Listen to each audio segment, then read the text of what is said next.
Get the latest Impact podcast right into your inbox each week. Subscribe by entering your email address at impactpodcast.com to make sure you never miss an interview. This edition of the Impact Podcast is brought to you by ERI. ERI has a mission to protect people, the planet, and your privacy, and is the largest fully integrated IT and electronics asset disposition provider and cybersecurity-focused hardware destruction company in the United States, and maybe even the world.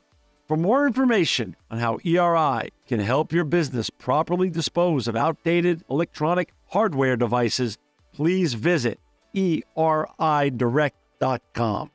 This episode of the Impact Podcast is brought to you by Closed Loop Partners.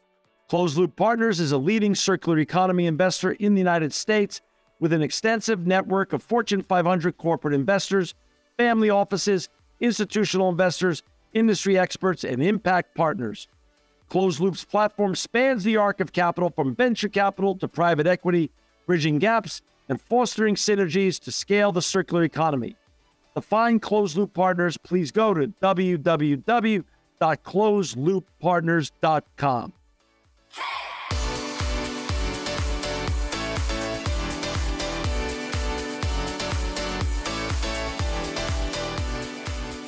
Welcome to another edition of the Impact Podcast. I'm so excited to have with me today Evan Harvey. He's the Audit and Insurance Managing Director of Sustainability and ESG Services at the iconic and wonderful brand Deloitte. Welcome to the Impact Podcast, Evan. Thank you, John. Pleasure to be here. You know, Evan, you're doing really, really important stuff with your colleagues at Deloitte in ESG and sustainability. But before we get going and talking about everything you're doing at Deloitte, talk a little bit about the Evan Harvey story. Where did you grow up? How did you even get on this journey to become a subject matter expert in ESG and sustainability? Share a little bit about your career and background first. Yeah, most recently, I was 20 years at the NASDAQ stock market, the last 10 as the global head of sustainability. So I come at this subject from a capital markets focused point of view. How does this discipline strengthen companies? How does it make it more attractive to key stakeholder sets like investors?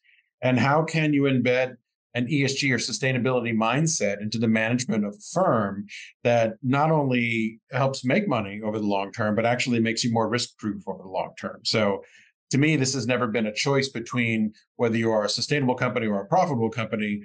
Good companies do both. Got it. And how long now have you been at Deloitte in this new role? I started last year, so this is new to me. The work is not new, but the scale is different. So at NASDAQ, I was part of a team that worked on sustainability for companies that came to the exchange, 3,000 public companies, all kinds of different sectors, all kinds of different sizes, all of which had their own angle on what sustainability meant and how they wanted to leverage it in-house. For some, it was a reporting exercise. For some, it was a stakeholder engagement exercise. For some, it was they had a particular issue or a crisis that they were dealing with or working around. So that was good training for the work that I do now at Deloitte, which is more of a large-scale branded strategy exercise with our clients, some of whom are audit and test clients and some of whom are relationship clients, but all are looking for strategic insights on how to not only measure what sustainability is, but manage to it and actually tell that story publicly in a meaningful way to regulators, but also to other people. So, Evan, I get to have so many wonderful folks on this show over the course of the last 16 or so years.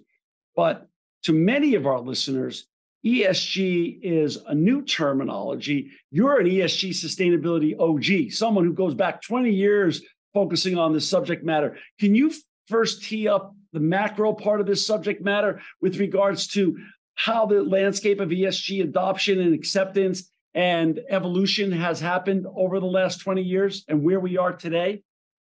Yeah, I would argue, John, that it is not a new theme or even a new management discipline. The way that we talk about it and the way that it has been interpreted has shifted over time. So, a generation or two ago, we had impact-oriented investors that were interested in key topics, diversity, energy, water, and they were investing their values and driving companies to be better performers in those areas. We had the rise of a number of different reporting institutions like the GRI, which is now 20 years old, the Global Reporting Institute, which essentially looks at ways that companies can measure environmental, social, and governance performance. Stuff that's not necessarily reflected or traditionally hasn't been reflected in the balance sheet. So the reporting and the management of some of these data points has shifted and become more sophisticated over time. I think the reason why it feels new now is because we're crossing that boundary from the voluntary reporting space into the mandatory reporting space. This is now a topic that is in the purview of the controllership of the company, the board, and the CFO, more so than the sustainability team. So that has helped to make it, quote, more real and more mainstream in terms of corporate awareness. But the ideas here are not new. The ideas of efficiencies, rooting out inefficiencies, being able to materially project costs over time. So if you have wild variations in your supply chain or in your energy sourcing or in the widgets that it takes to make your whatever you're making, that's something you need to try to remedy. Thinking about being able to maintain talent over time, be able to maintain customer acquisitions over time, the PR reputation of the company, so the value of the brand writ large. So much of a company, I learned this very well working in the stock exchange space, so much of the value of a brand is sort of intangible. What people think you are worth is what you are worth. And, sustainability became a much more meaningful attribution for the brand than it had been, say, 20 years ago when it was all about profit and loss in dollars and cents. Gotcha. So you're saying it's become more codified now. That it's now a requirement, it's not just a want anymore. It's a need. True, and I think that the lever there was really the investor, the institutional investor, who decided or figured out that these signals of performance are meaningful. So if I want to invest in a company and hold them for 20 years, and I want my money to make money.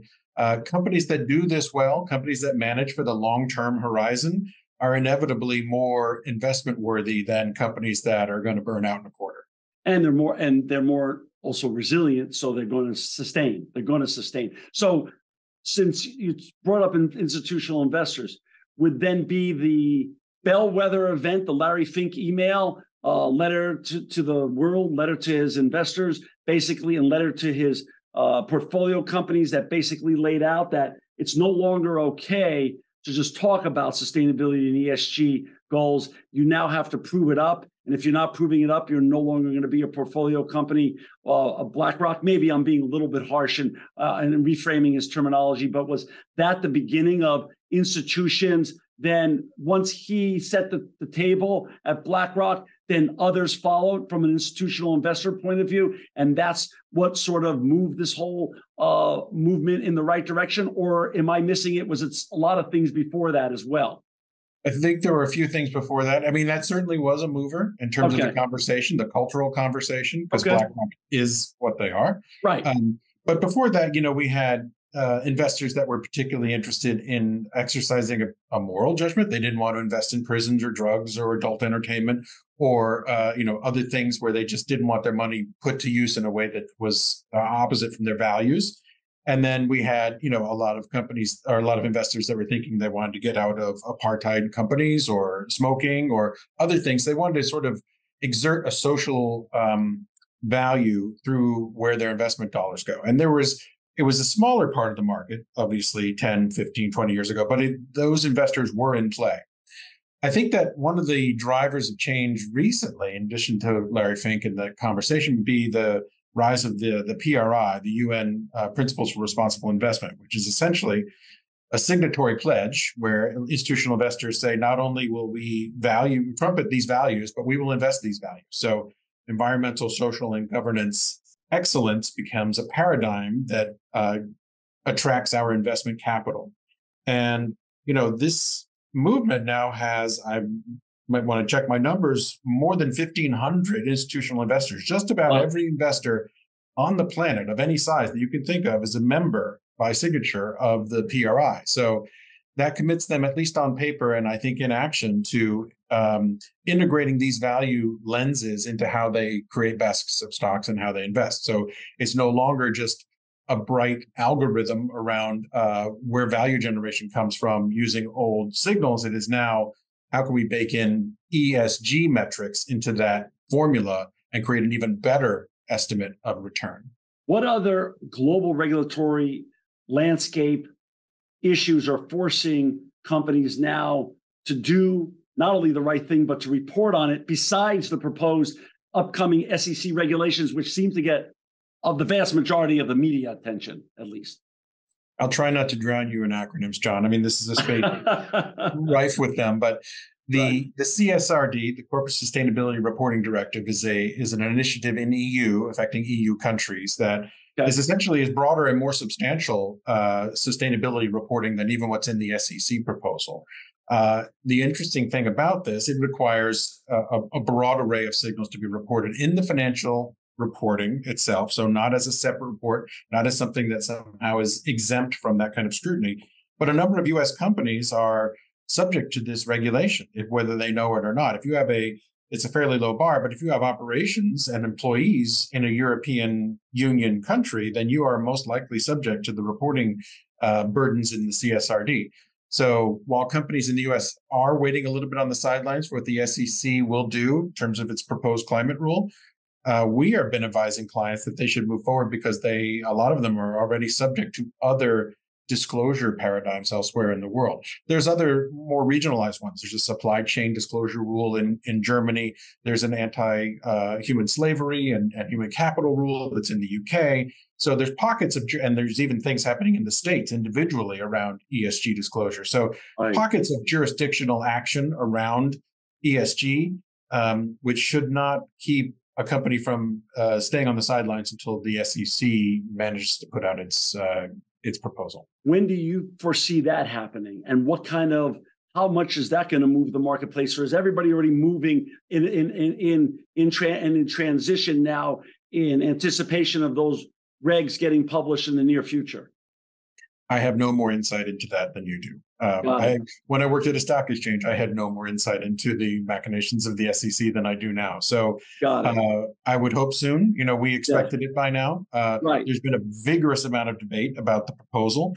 The proposal as written by the SEC is a substantial one. It is not window dressing. And it includes controversial topics like Scope 3. How do companies manage, measure, and enact governance over parts of their value chain that are outside their direct control? So it's a significant shift in the marketplace when the rule is eventually published. And we'll see what happens in terms of, I'm sure there will likely be challenges to the rule. I think there will likely be time to implement and a phase-in period. But I think what will happen with that, John, even though we talked about all the stuff that's happening globally, it's again another normalization factor. It moves more of this disclosure into the financial reporting space, into the CFO and controllership vertical of the company, and also introduces, audit and assurance angle to this too, where companies cannot just voluntarily put data out there that essentially is unproven. There is now more of a assurance atmosphere around the performance that you claim. Funny you should bring that up, Evan. For those who, and I want to go into that a little bit more. For those who just joined us, we've got Evan Harvey with us. He's the Audit and Insurance Managing Director at Ent Sustainability and ESG Services at Deloitte and Touche LLP. To find Evan and all the great work he's doing with his colleagues at Deloitte, please go to www.deloitte.com. So, speaking of insurances, this morning I wake up and I'm either reading the Wall Street Journal or the New York Times. And lo and behold, one of my favorite airlines is in the head of the business news. Delta has a class action lawsuit now by a bunch of folks saying that they don't believe their net zero claims. I don't want to specifically talk about that suit, obviously, because I have no idea if Delta's a client of Deloitte or not. And I'm a huge fan of Delta. I'm just going to put that out there. But is this a trend that we're going to see more of, given the regs that are now coming our way, and given that more radical transparency is being needed by corporate leadership in the United States and around the world? It's just a feeling, but I would tend to agree with you as disclosure in the ESG space moves from the voluntary realm into the mandatory realm. And as it becomes more codified, as we have this harmonization of standards and we have more companies that are actually creating apples to apples data comparisons between their performance and others. Obviously, there is room for more comparative action like that. So, yes, I think that companies have largely been exempt from it, while there's been a gray area around just how applicable or meaningful the ESG data is. But once it moves into financial reporting, once it moves into what you put in the 10K and the 10Q and what you actually send to the regulator in this country and other places, I think that the scrutiny goes up and the risk paradigm actually changes too. So there's a couple of reasons why you should be doing sustainability. I've always been a fan of the positive kind of reinforcement. This helps you make and run a better organization, the resilience, management of the resources, all kinds of reasons why it's a good idea. The risk avoidance piece is going to become more of the conversation, because if you get it wrong and you misreport, or you have bad controls in place where you cannot actually manage this stuff and put it into a meaningful disclosure, that's going to open you up for all kinds of jeopardy. Well, let's go into that a little bit more. So one of the, and I'm not calling out any names or anything, but one of the organizations around the world that were selling carbon credits, which last week their CEO had to leave unexpectedly because of issues around the credibility of those carbon credits. Is this still a highly unregulated? Is it a little bit like the Wild West, and is the regulation still need to create more form and function around the opportunity to buy and sell carbon credits for offsets? And where do you fall on that whole carbon credit trading issue out there? Legitimate, not legitimate, and is that part of the future of people's net zero goals and reaching them? I'll leave the legitimacy or illegitimacy argument for others to answer. I do believe that it is a part of a lot of plans, especially with pledges to get to net zero and to become less carbon intensive. I think that it's a maturing space. So, there's a lot of talk about greenwashing and about exploitation of the market because there's such an intrigue or an interest in sustainable products.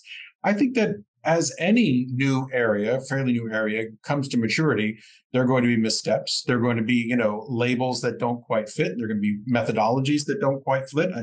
I think that investors have found this too, as they're trying to find the right ESG formula to bake into their algorithms in order to create more meaningful investments. Right. So for me, it's not a question of legitimacy versus illegitimacy. I think that just as we are trying to take an all of the above approach to attacking the climate problem globally, we need probably a lot of different solutions at a lot of different scale in order to fix that problem. I think companies are attacking carbon usage and their environmental footprint in the same way too. A lot of different tactics trying to see what works. Not all of them will. Not all of them will be as impactful as others. And so as with everything in business, buyer beware, certainly, and do your research. Yeah, it makes sense. And this is a journey. There's no perfect answers and no silver bullet. And like you said, the journey is what's important. But no one's going to pick all the right answers and solutions right off the bat. It's just impossible. Let's go back to terminology. More recently, in the last year or so, I've been, climate change has been with us for a while, the terminology of climate change. And I want to go into that in a second, but I've also started seeing some very interesting terminology around the terms nature positive. Can you explain your feelings about the terminology of climate change, nature positivity, and how companies are thinking about nature as it relates to their overall sustainability reporting efforts? Well, we believe that the process of understanding, managing, and creating a business positive environment in terms of a climate constrained future is inherently related to nature. So you have a lot of companies, like you said, that are thinking not just about climate positivity or climate net zero, but also nature positivity. So it is a broader argument around the E and ESG than just climate, because it takes into account sea level, land use, natural weather patterns, biodiversity, how we affect or impact, how these businesses affect or impact, animal species around the planet. And though the connection between that, destruction or creation seems distant from businesses, there is a connection, and it does have an impact on businesses. And so companies are taking more of a positive and open-minded approach to how they manage nature. So we have the rise of certain standards in that sector too. One more acronym for you, TNFD, the Task Force on Nature-Related Financial Disclosures, which attempts to take a page from the TCFD book and apply it to nature. Their framework comes out, their version 1.0 comes out in the fall.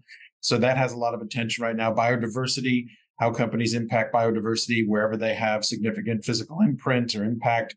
That is part of the nature conversation. So it's, I think, John, one way to think of it is just a wider lens on the E of environmental and ESG. Not thinking of it purely as a climate argument or as a climate change argument, but as a planetary responsibility item.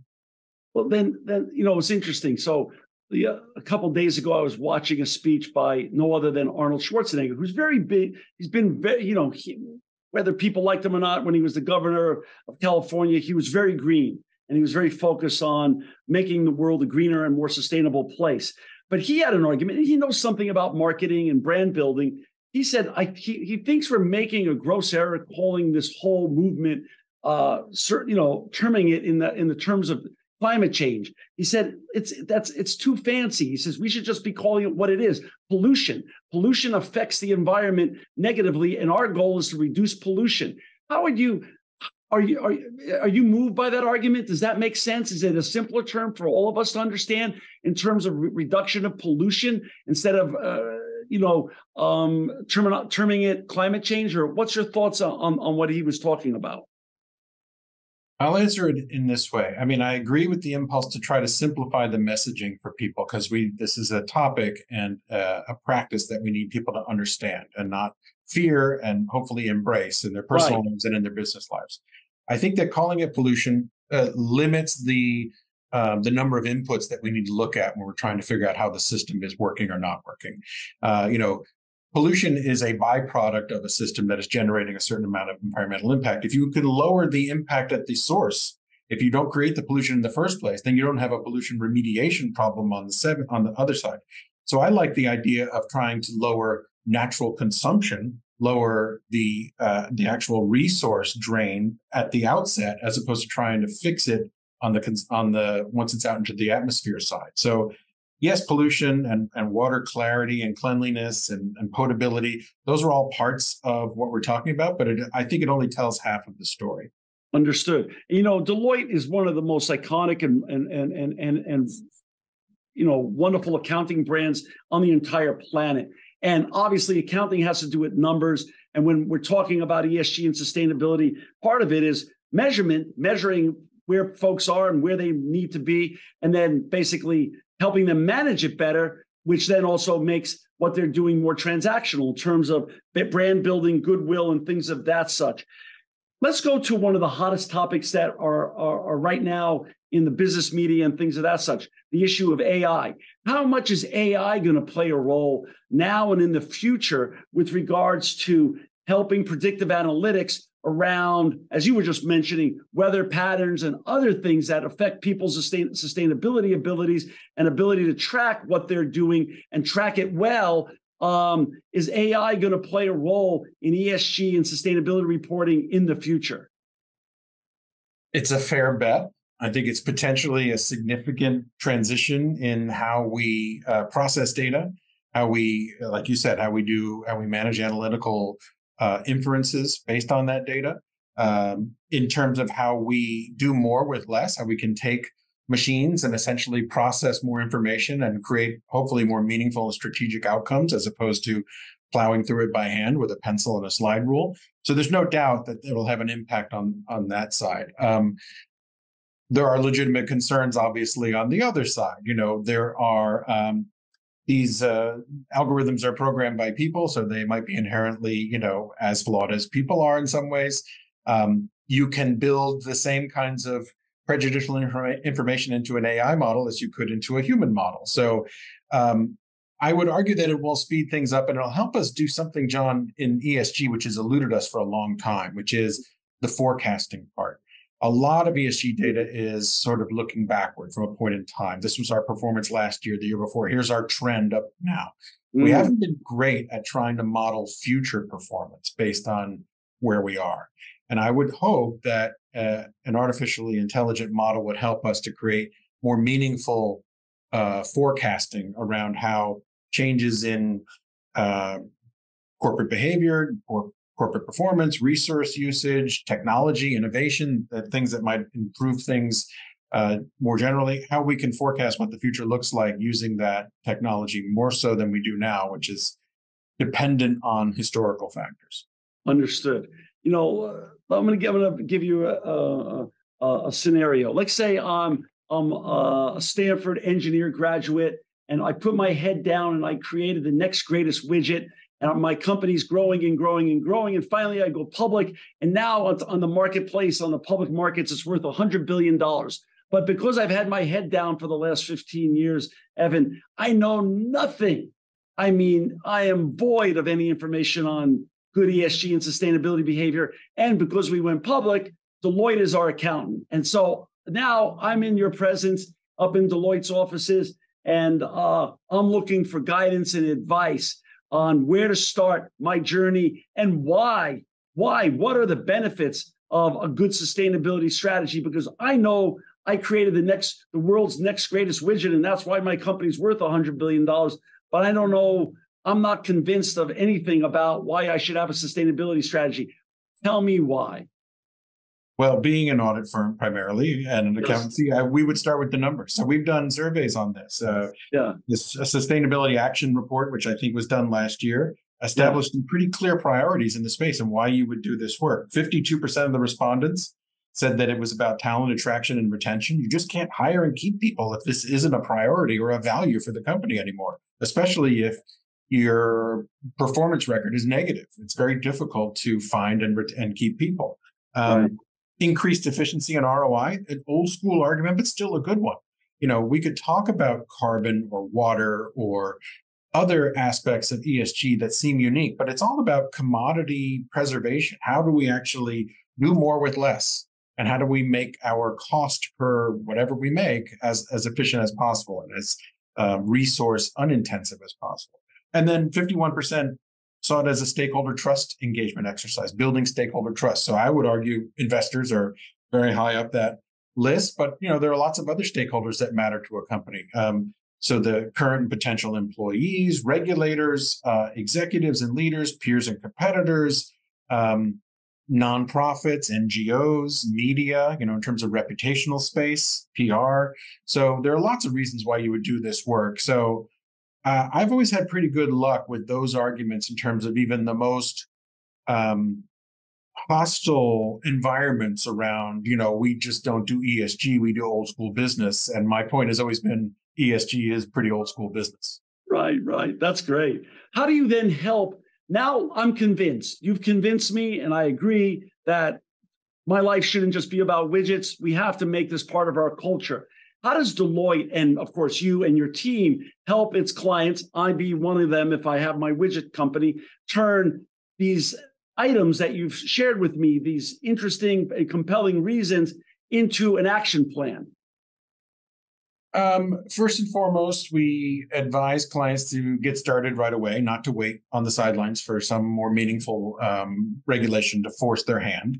Right. Two, don't treat reporting, even though we are in the business of reporting, don't treat reporting as a terminal exercise. Yes, you might have to put certain information into the system, but if you have to do that and you have to measure it anyway, manage to it. You should probably be generating more useful and actionable ESG information, sustainability information about your performance that lives in a management dashboard than you ever would talk about publicly, because it's going to help you drive behavior in the right way. So where you invest, how you put teams together, where the resourcing fits for a different product development or a service offering.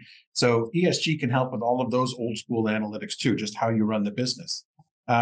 We also are big believers in sort of cultural transformation. So the idea that this isn't something that lives with a small team somewhere adjacent to headquarters or the board and has dotted lines to a couple of executives. This should be a ground up transformational exercise. And when run well, it can really impact the productivity levels of the rank and file if they feel engaged in the mission of the company.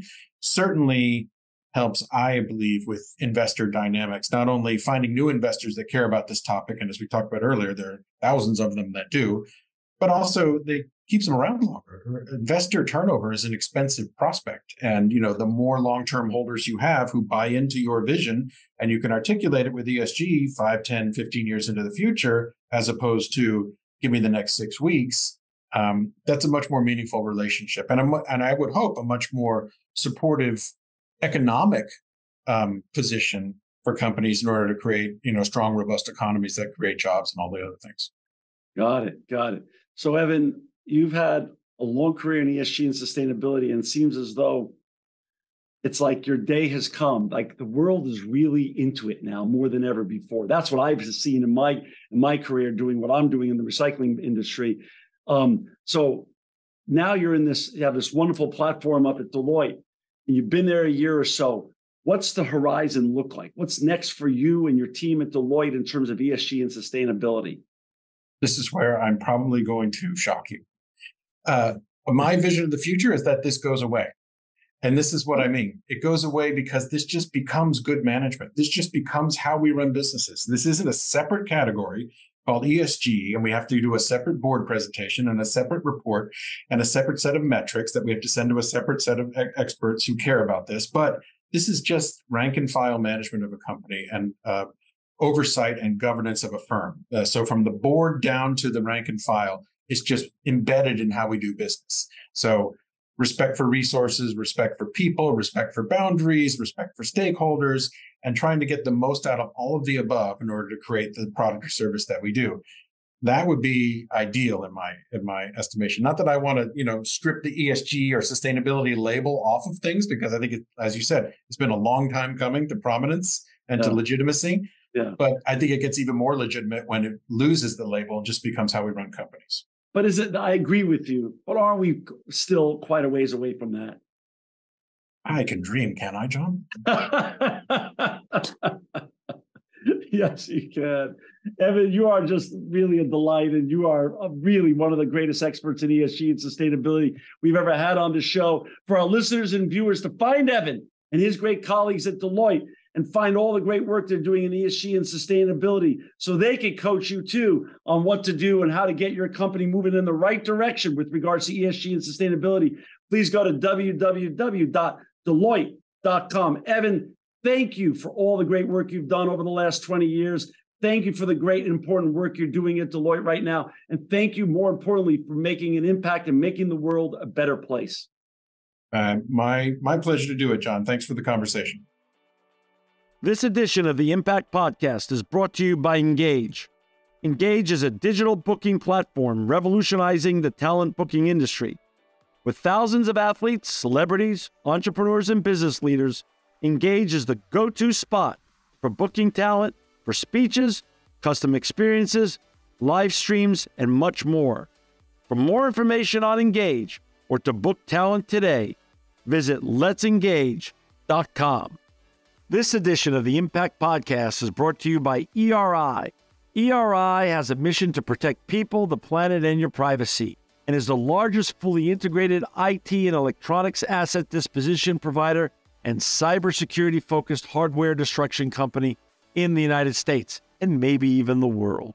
For more information on how ERI can help your business properly dispose of outdated electronic hardware devices, please visit eridirect.com.